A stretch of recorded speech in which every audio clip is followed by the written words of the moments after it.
Hello माताओं बहनों भाइयों से राधे राधे, राम राम। आप लोगों के बीच बहुत प्यारा सा नाच चुटकुला गीत लेके आई हूँ।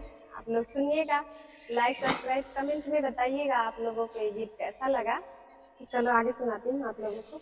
अपने पियावा के कमाई पे तोड़ी ला खटिया, अपने पियावा के कमाई पे तोड़ी ला खटिया, काहे फाटेला देवर जी तुहार छतिया, काहे फाटेला देवर जी तुहार छतिया। अपने पियवा के कमाई पे तोड़ीला खटिया, अपने पियवा के कमाई पे तोड़ीला खटिया, काहे फाटेला देवर जी तुहार छतिया, काहे फाटेला देवर जी तुहार छतिया।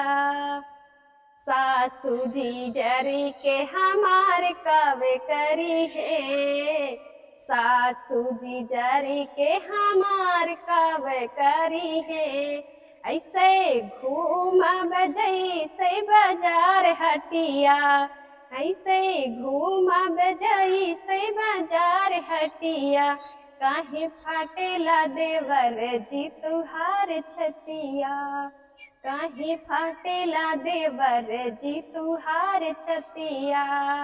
अपने पियवा के कमाई पे तोड़ीला खटिया, अपने पियवा के कमाई पे तोड़ीला खटिया, काहे फाटेला, काहे फाटेला जेठाऊ जी तुहार छतिया, काहे फाटेला जेठाऊ जी तुहार छतिया।